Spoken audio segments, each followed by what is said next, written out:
Assalamualaikum warahmatullahi wabarakatuh. Bismillahirrahmanirrahim. Alhamdulillahilladzi khalaqal mauta wal hayata liyabluwakum ayyukum ahsanu amala. Asyhadu an la ilaha illallah wahdahu la syarikalah wa asyhadu anna Muhammadan abduhu wa rasuluh. Allahumma salli ala Muhammad wa ala alihi wa ashabihi ajma'in, amma ba'du. Yang saya muliakan Ketua Pimpinan Daerah Muhammadiyah Kabupaten Brebes periode 2005-2015. Beliau mentor saya, Pak Muallim Hartono, karena ketika beliau menjadi ketua PDM periode pertama, saya sekretaris PDM Banyumas. Beliau menjadi ketua PDM periode yang kedua, saya jadi ketua PDM Banyumas. Jadi sering bareng, banyak belajar saya ke beliau. Yang saya hormati Ketua Pimpinan Daerah Muhammadiyah Kabupaten Brebes, Pak Joko, beserta seluruh jajaran pleno, pimpinan UPP, Majelis Lembaga, pimpinan daerah Aisyah, pimpinan daerah Ortom, PCM, PCA, semua yang kami hormati, tidak lupa Bapak Camat Kecamatan Tonjong, Kabupaten Brebes, mudah-mudahan tidak salah ya. Dan juga Bapak Kades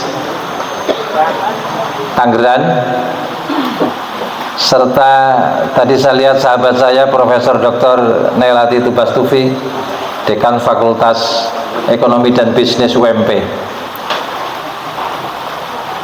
Hadirin wal hadirat, teman-teman dari Samtur juga yang saya hormati. Kita bersyukur kepada Allah Subhanahu wa taala, sore ini kita bisa hadir di rumah Bapak Haji Muallim Hartono untuk melakukan pengajian Ramadan 1446 Hijriah. Dalam mukaddimah tadi saya membaca sebuah ayat di dalam surat Al-Mulk, ayat yang kedua. A'udzu billahi minasyaitonir rajim. Alladzi khalaqal mauta wal hayata liyabluwakum ayyukum ahsanu amala wa huwal azizul ghafur. Ada yang menarik dalam ayat ini. Alladzi khalaqal mauta wal hayata. Ternyata Allah dalam persoalan siklus kehidupan mengawali dengan sebutan kata al-maut. Alladzi khalaqal mauta, baru kemudian al-hayat. Ada apa dengan ini? Allah menyebut maut dulu baru hayat. Supaya tidak ngarang-ngarang kita buka tafsir.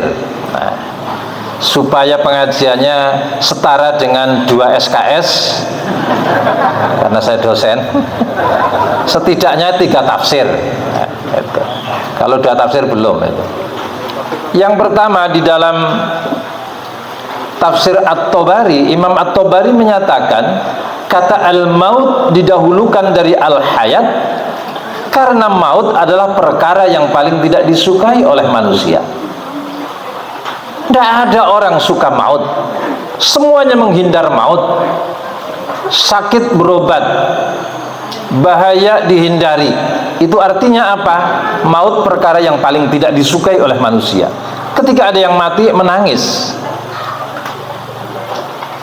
Ada kawan saya menangis terseduh-seduh, Pak Ibnu, istri saya wafat, tolong Pak Ibnu yang muntabaken, yang memberi sambutan. Nangis di HP. Saya datang, memeluk saya, menangis. Saya menyambut, menangis. Itu artinya apa? Maut itu memang tidak disukai. Meskipun 4 bulan kemudian dia bojo lagi.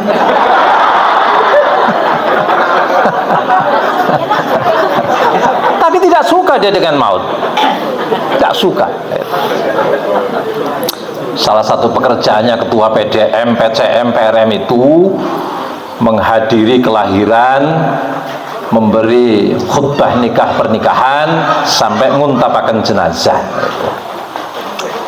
Bapak Ibu yang saya hormati, yang kedua, ada tafsir baru namanya tafsir Al-Munir yang disusun oleh Asy-Syaikh Wahbah Az-Zuhaili. Beliau menyatakan bahwa al-mauta wal hayat, al-hayat itu disebut dahulu al-maut agar manusia terdorong untuk berbuat kebaikan ketika memahami al-maut. Jadi siapapun yang paham dengan al-maut, maka dia akan berbuat kebaikan. Kalau habis takziah rasanya ingin baik. Kalau melihat orang sudah sakit di rumah sakit dan sudah tak berdaya, apalagi sudah di kamar yang hanya tinggal kamar menunggu saja, rasanya kita ingin berbuat baik. Itulah al-mauta wal hayata. Satu lagi tafsir fi dhilalil Quran yang disusun oleh Sayyid Qutb. Beliau menyatakan al-mauta wal hayata disusun sedemikian rupa agar manusia belajar dari kehidupan dan kematian untuk menjadi yang terbaik. Maka alladzi khalaqal mauta wal hayata liyabluwakum ayyukum ahsanu amala.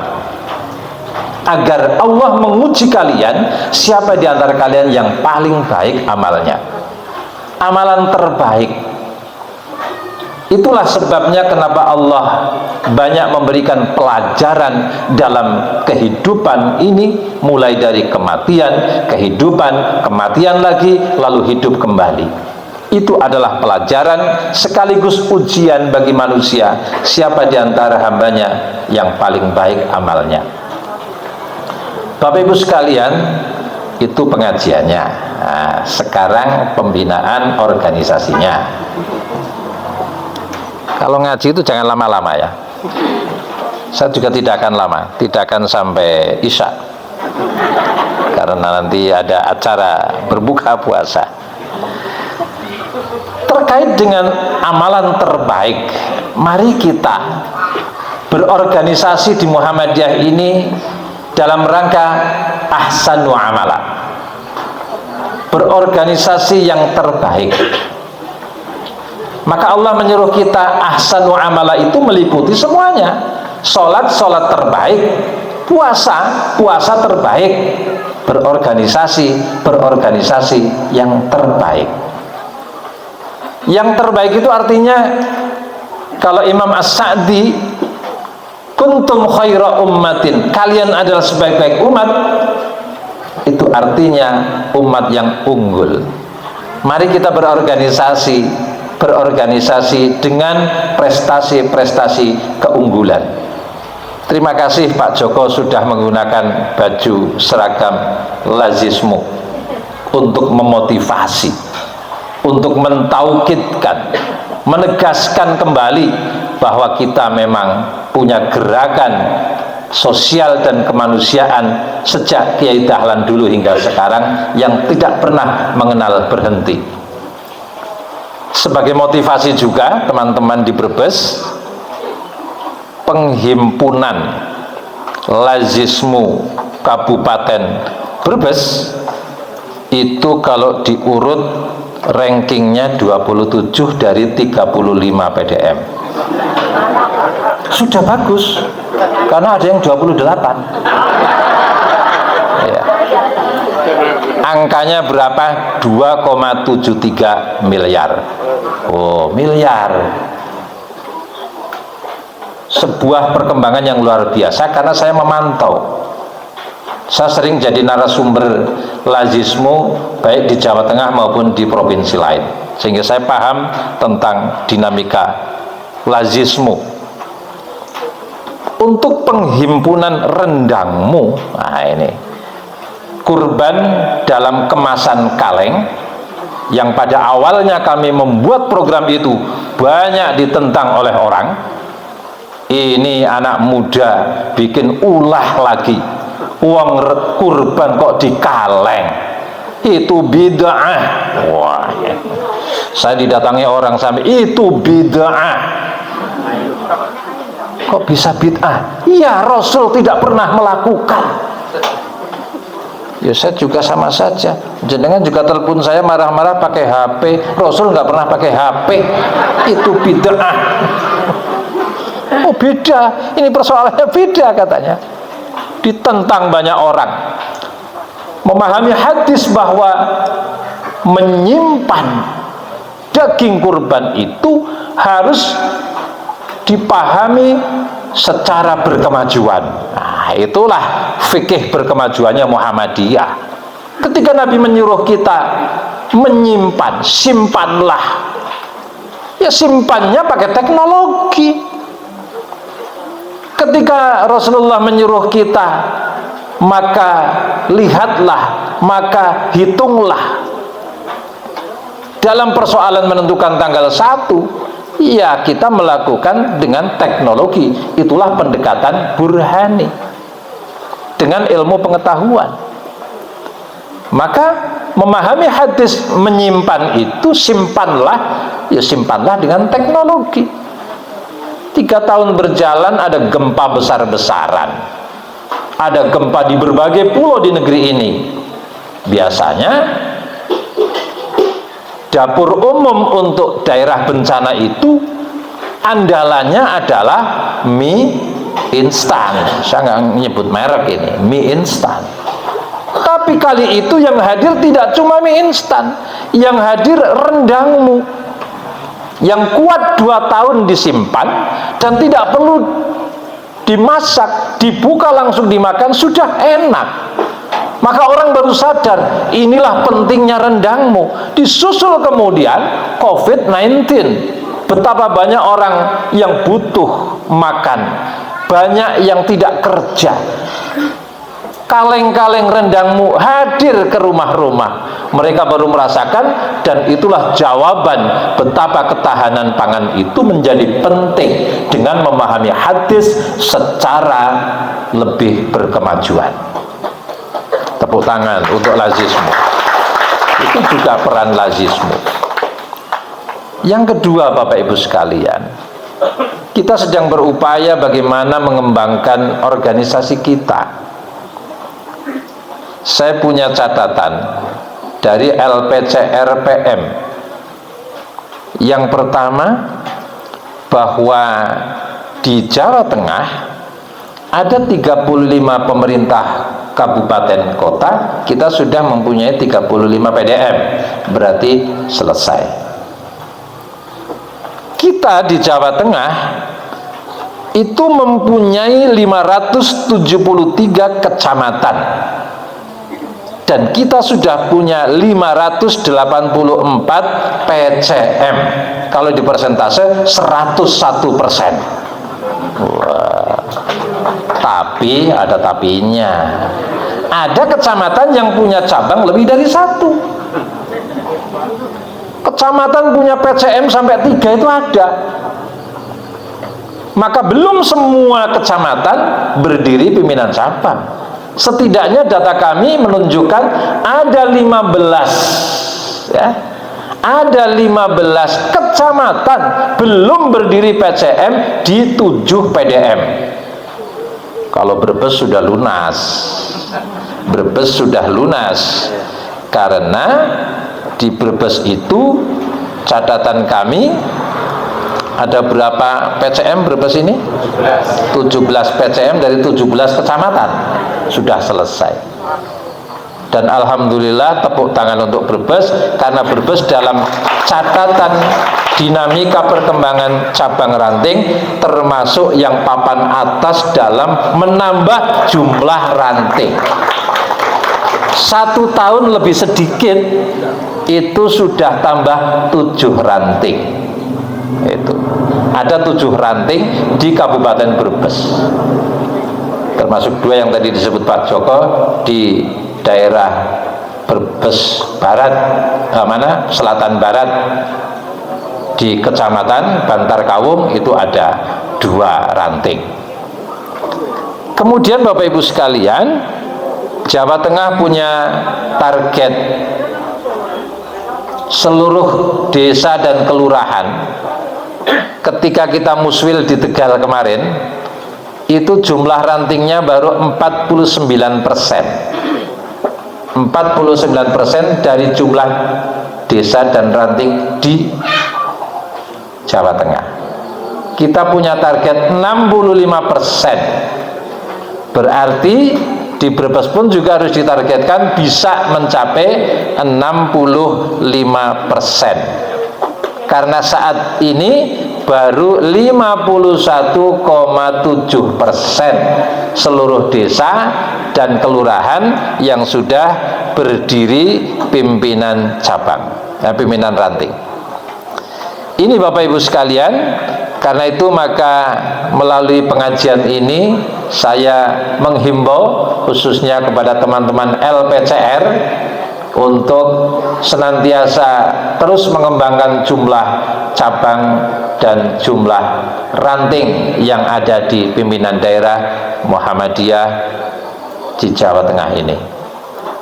Hadirin wal hadirat yang saya hormati, kemudian hal lain yang perlu juga kami sampaikan, rumah sakit kita saat ini jumlahnya 52 rumah sakit dan 2 sudah tinggal diresmikan, sehingga nanti akan ada 54 dan ada 2 lagi yang dalam proses dibangun, sehingga nanti akan menjadi 56 rumah sakit.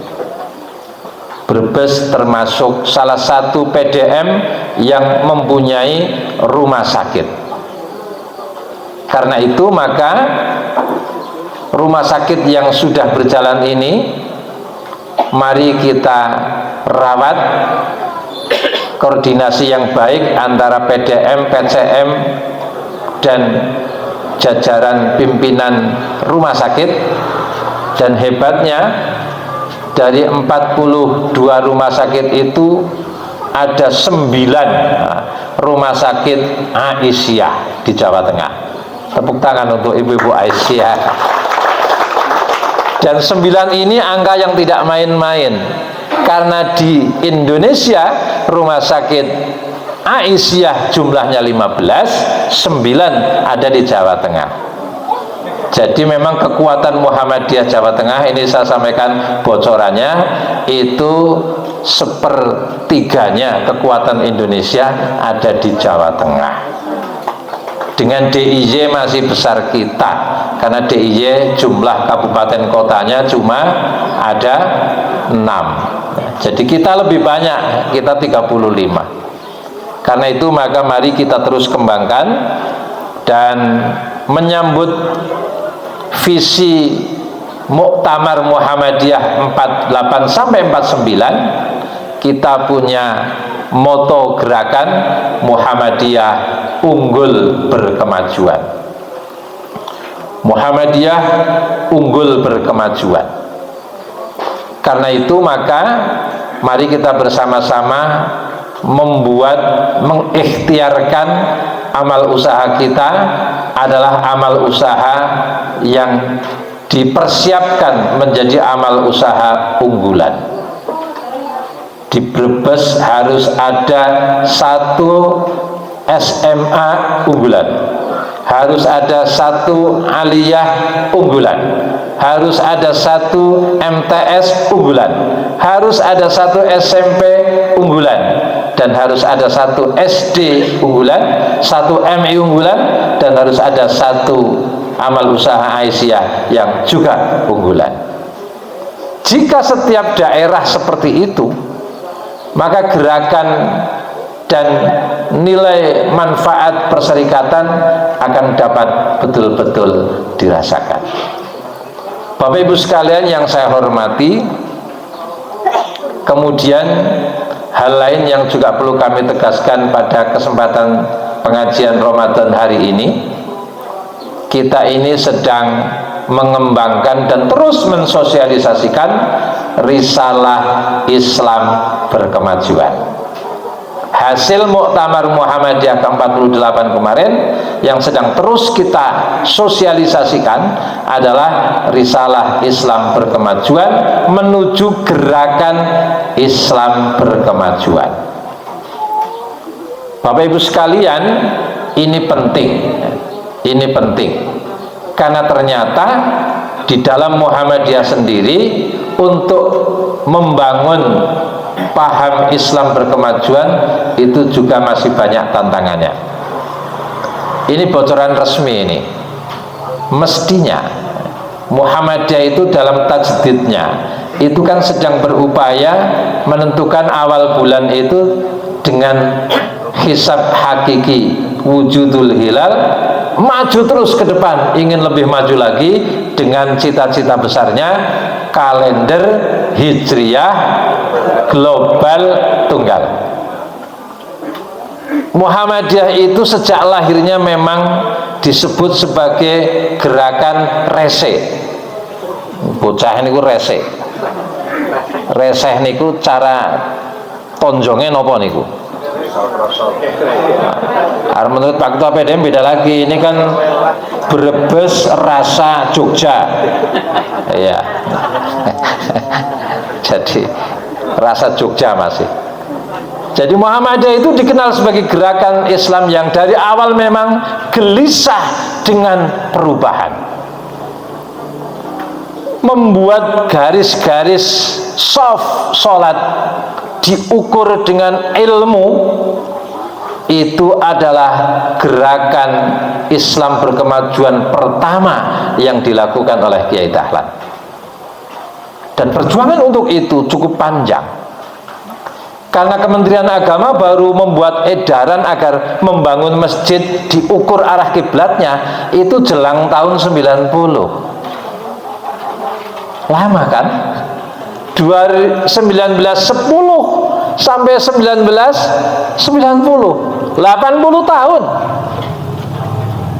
Lah apalagi sekarang Muhammadiyah itu sedang berjuang, tidak ingin sekedar hisab hakiki wujudul hilal. Jadi bedanya ru'yah dengan hisab hakiki kan saya kira sudah sangat dipahami.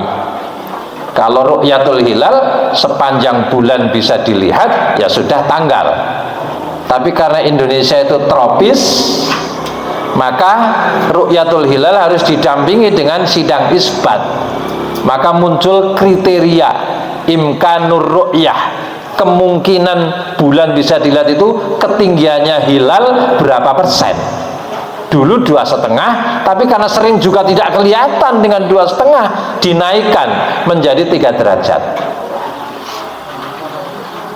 Saya optimis kemarin 1 Ramadan bareng. Kenapa? Karena posisi hilal sudah 4 derajat lebih. Dan Kementerian Agama berarti kriterianya sudah terlampaui. Mintanya 3, ini 4. Jadi walaupun banyak yang tidak melihat, dan di Aceh yang melihat, tapi kemudian dengan argumen walaupun banyak yang tidak melihat, tapi karena sudah 4 derajat, maka ditetapkan 1 Ramadan. Nah, kalau hisab hakiki wujudul hilal tidak perlu pakai lihat, cukup bertanya kepada ahlinya, posisi hilal itu pada saat akhir Sya'ban itu berapa derajat? Oh ternyata sekian derajat. Ya sudah, kalau sudah melampaui 0 derajat berarti tidak minus, sudah plus. Walaupun baru 0,1, itu namanya sudah wujudul hilal. Hilal sudah wujud, dan itulah tanggal 1, dan tidak perlu dilihat. Itulah hisab hakiki wujudul hilal. Jadi kalau saya ditanya oleh teman-teman saya yang kadang suka menyalahkan orang, kan tamu-tamu saya datang ke rumah biasa, Pak Ibnu mau ke rumah, oh ya siap, datang mereka 1 mobil, tanya apa Muhammadiyah sudah mengumumkan 1 Ramadan? Ya saya pertanyaannya saya jawab, Ramadan yang kapan? Tahun ini. Oh jangankan tahun ini, tahun depan saja sudah punya. Loh, kok tidak sama dengan hadis? Bukankah Nabi menyatakan sumu li ru'yatihi wa aftiru li ru'yatihi? Berpuasalah kamu 1 Ramadan karena melihat bulan, dan beridul fitrilah kamu karena melihat bulan. Kalau begitu sampeyan itu ahlul bid'ah. Ya saya dengan tersenyum, jangan gitulah sesama ahli bid'ah, ya jangan begitu. Saya bilang, ini orang kok kerjanya nyalah-nyalahin orang terus. Saya di Purwokerto itu akrab dengan NU, Pak. NU begitu indah, nggak pernah nyalah-nyalahin Muhammadiyah. Muhammadiyah juga nggak nyalah-nyalahin NU, saling menghormati. Lah ini tamu saya, satu mobil menyalahkan dan memberi stempel ahlul bid'ah. Ya saya enak saja jamnya, duduk-duduk sesama ahli bid'ah ya, jangan marah-marah. Loh kok Pak Ibnu bilang begitu? Ya jenengan juga ahli bid'ah. Sampean sudah sholat asar belum? Sudah, ini jam 4 lebih. Tadi saya sholat di masjid kami. Jam berapa ente sholat? Tadi adzan berkumandang jam 3 lebih seperempat waktu itu. Siapa nyuruh sholat jam 3.15? Ada hadisnya? Nggak ada, itu juga bid'ah loh. Jadi jadwal waktu sholat itu adalah bid'ah, itu nggak ada di zaman Nabi. Wah, mulai bingung itu kan. Kalau mau ikut Nabi, kamu ambil tongkat, tancepin depan masjid, ukur itu panjangnya bayang-bayang. Sudah lebih panjang apa belum? Kalau sudah lebih panjang, asar. Belum lebih panjang dari tongkatnya, belum asar. Sampean begitu apa tidak? Ya tidak. Kami pakai jam, dasarnya jadwal itu bid'ah, Mas. Itu. Mau tak tunjukin bid'ah-bid'ah yang lain yang kamu lakukan? Sudahlah, sesama ahli bid'ah jangan begitu. Jadi berdamai sajalah. Muhammadiyah tidak puas dengan wujudul hilal. Punya cita-cita besar, lompatan ke depan, ingin mengajak dunia Islam. Bayangkan ini, ngegirisin apa mboten niku? Ngegirisin niku bahasanya Pak Joko, bahasa wetan. Wong bahasa kulon ya medeni apa ora kowe. Itu. Bapak Ibu sekalian, kita ingin melompat, ingin sak dunia Islam ini juga seperti Miladiyah punya kalender satu. Sak dunia ini cukup satu. Saya ini gini kan saya ngeliat jam ini. Jangan salah supaya tidak kelewat. Jadi Muhammadiyah sekarang berjuang menghubungi negara-negara Islam, ingin punya kalender hijriyah tunggal satu saja di dunia ini, seperti kalender Januari sampai Desember itu, dan tunggal satu saja di dunia ini, global tunggal. Ini bocoran resmi ya, jangan keras-keras.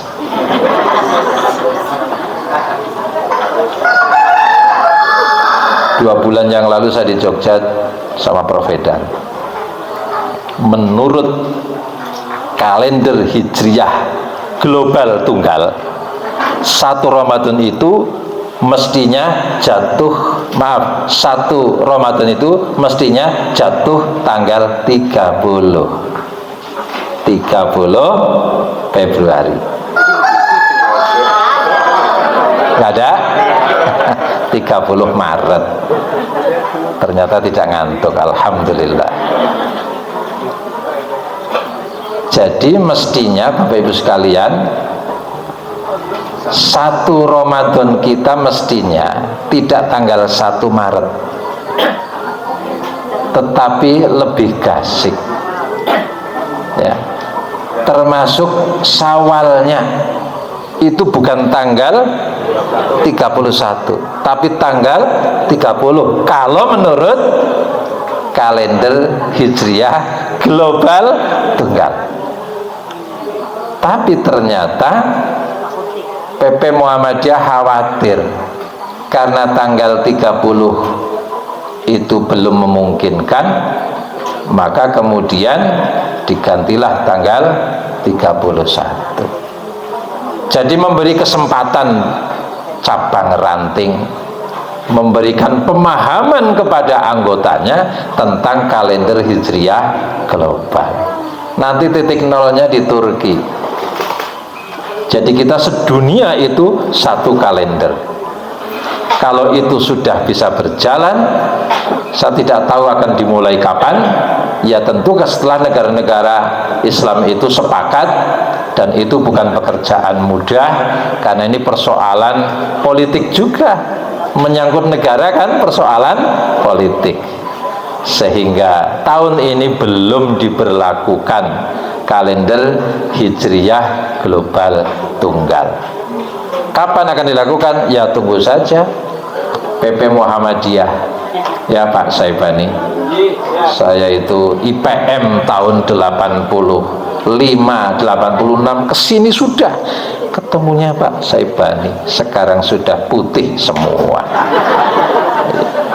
Demikian Bapak Ibu sekalian, mohon maaf segala kesalahan, mohon maaf sudah gaduh-gaduh materinya, semoga bermanfaat. Saya sangat mengapresiasi acara ini, dan insya Allah besok pagi ketemu dengan saya juga.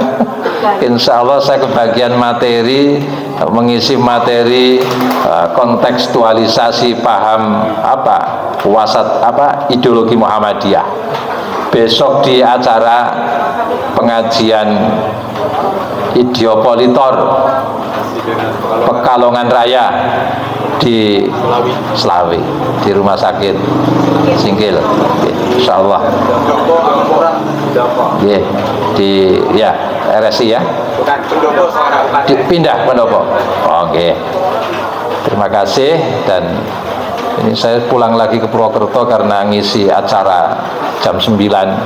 Ini sedang kumpul pesantren AMM.